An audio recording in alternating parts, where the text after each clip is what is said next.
We are continuing our project on RFID. In this lesson, as the final stage of the project, we will ensure that authorized and unauthorized RFID cards receive different responses. Up to this point, the commands we have written in our project have successfully enabled the RFID card reader to detect and read tag values. However, there are some parts of our code where things might seem a bit complex or difficult to follow. In order to ensure that everything is clearer and more understandable while reviewing the new commands we are about to add, we will also take a brief look back at the previous topics as a quick recap from the very beginning of the program. First, we included the necessary libraries using the include statement. Then, we created an instance of the MFSC522 class, which we defined using lowercase letters.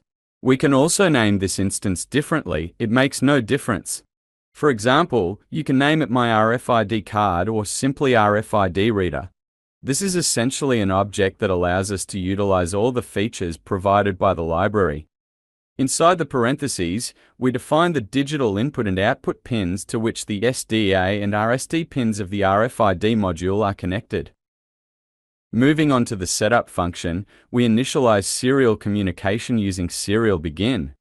Then, we initialize the SBI communication protocol, which is necessary for our RFID module to function properly. After that, we activated the RFID module, ensuring that it is ready to read RFID tags. To inform the user, we printed the message "Please bring your card close to the reader" on the screen. Then, we used a command to move the cursor to the next line, ensuring that any future printed messages appear on a new line. The blank line, which we're about to see, is actually created by the serial print line statement. Now, let's move on to the loop function, which contains commands that will continuously execute as long as the Arduino board is powered. In this section, we first used an if statement to check whether there is a new card near the RFID reader. If no new card is detected, we use the return statement to exit the function immediately. This means that none of the commands written below in the loop function will run, and the program will continuously check for a new card. Since no new card is detected, the program keeps exiting the loop without executing further instructions. Now, let's consider another scenario. A new card is detected, but the reader is unable to select any specific card. This can happen if two RFID cards are placed on top of each other and presented to the reader at the same time. In such cases, the RFID module may struggle to accurately read the ID number of any of the cards. When this happens, we once again exit the function to avoid processing incorrect data.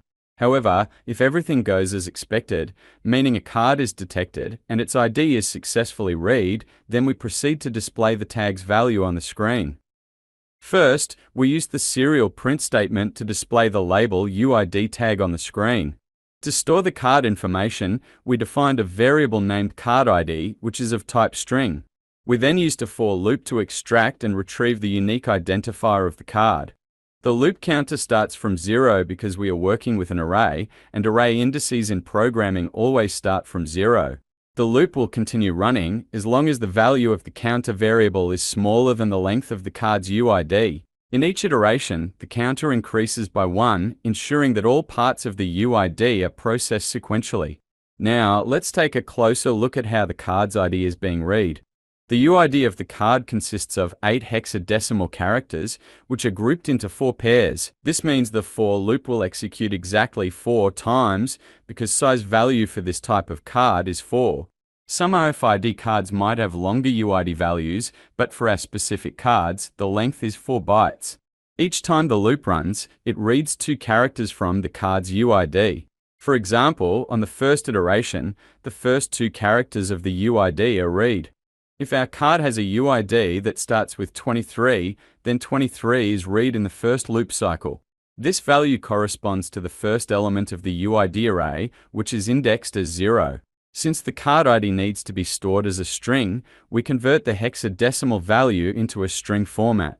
To do this, we use the string function, which converts the hexadecimal number into a string representation. We then concatenate this value to the card ID variable.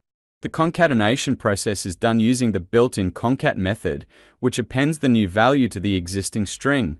Thanks to this command, each time the loop runs, a new segment of the card's UID is added to the card ID variable. If we take an example with the card in hand, after the first iteration, the card ID string will hold the value 23, representing the first part of the card's UID. When the for loop runs again, the value 51 is appended to the existing card ID, which currently holds 23. On the next iteration, 13 is added, extending the card ID further.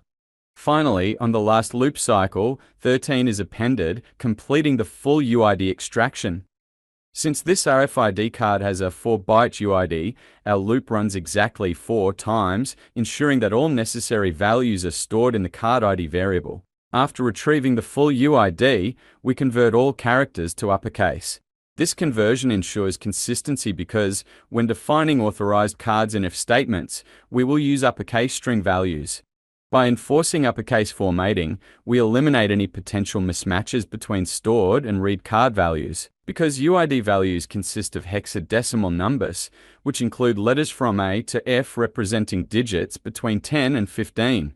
It is more appropriate to standardize these letters in uppercase during comparison to ensure consistency. Once the UID is fully formatted, we use the serial print line command to print the final uppercase version of the card ID to the serial monitor.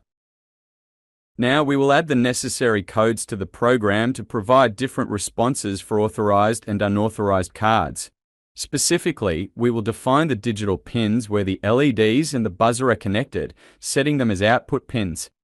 As you might remember, we typically define pin modes inside the setup block. We define pins number 6, 7 and 8 as outputs in the setup section, because we will be sending signals to the LEDs and the buzzer through these pins. Now that the LED and buzzer pins are properly configured, we can proceed to modify the loop block. In the next step, we will add logic to control these components based on the detected RFID card. In this part of the code, if the LEDs are on, we will turn them off. Similarly, if the buzzer is producing a sound signal, we will stop it. Each time the loop function runs, these actions will be executed to ensure that no LED remains on and the buzzer does not continue making noise unnecessarily. To achieve this, we use the digital write function, which allows us to control the state of digital pins. First, we write digital write 6 low, which sets pin 6 to a low state. This ensures that if an LED connected to pin 6 is on, it will be turned off. Then, we also set pin 7 to low to make sure other LED connected to pin 7 is also turned off. We then apply the same logic to digital pin 8 where the buzzer is connected. By setting 6th, 7th and 8th pins to low, we ensure that both the LEDs and buzzer are turned off at the start of each loop cycle. As a result, every time the loop function executes, any previously turned on LEDs will be turned off, and if the buzzer was producing a sound, it will be silenced. Now, let's move on to reading the card ID and checking whether it matches an authorized card. Previously, we printed the card ID to the serial monitor, and this process will continue. Now, we will introduce an if condition to check if the detected card ID matches a predefined authorized card. We will write a condition that checks if the scanned card's unique identifier matches one of the previously registered cards. We also have another authorized card, which we will check using an OR condition. This ensures that if either of the two registered RFID cards is scanned, specific commands will be executed. If the condition is met, we will call a method named Authorized Access, which we will define shortly. This method will handle the necessary actions when an authorized card is detected. In previous lessons, we discussed the concept of functions and how they allow us to structure our code efficiently. Here, we will use the Authorized Access function to centralize all the commands required for granting access when a recognized card is detected. Later, we will design and implement the Authorized Access function to perform the required operations. Now, we use the else statement and add curly brackets to define the actions that will take place if the condition is not met. This means that if an unregistered card is scanned, we will execute a method called accessDenied. We write accessDenied followed by opening and closing parentheses, just like we do with other methods. Methods help make our program more organized, structured, and easier to understand. So, if the scanned card ID matches one of the registered card IDs, the authorized access method will be executed. Otherwise, if the scanned card ID does not match any registered IDs, the access denied method will be triggered instead. Now, let's move on to defining our methods. We start by using the keyword void to define our method. Because this method will not return any values, it will simply perform a specific task. Next, we write the name of our method. We call it Authorized Access and leave the parentheses empty. The parentheses remain empty because this method does not take any external data as input. Now, let's write the commands that will be executed within this method. First, we use serial print line to create a blank line for better readability. After leaving an empty line, we use serial print line and write the word message inside double quotes. This message is important because the user needs to see whether access has been authorized or denied. Right next to this message, we add the phrase authorized access to clearly indicate that access has been granted. This way, the user is informed about the access status in a clear and understandable manner. After providing this information, our program will proceed to execute the necessary actions. So, what happens when access is authorized? First, we use digital write to set the digital pin number 6 to a high state, which will turn on the green LED. Then, we use a for loop to make the buzzer produce 3 consecutive beeping sounds as an audible signal. To do this, we write for and specify the loop parameters inside parentheses, defining how many times the buzzer will activate. We start by defining a loop variable. We can use integer I equals 0, or alternatively, we can use byte instead of integer. The reason for this is that our counter value will never be too large, so using a byte saves memory. The value of I should start at 0, and the loop should continue running as long as I is less than 3. With each iteration, the loop variable I should increase by 1. The purpose of using a for loop here is to prevent our code from becoming cluttered with long, repetitive command blocks. Inside the loop, we write digital write to set pin number 8 to a high state, which activates the buzzer.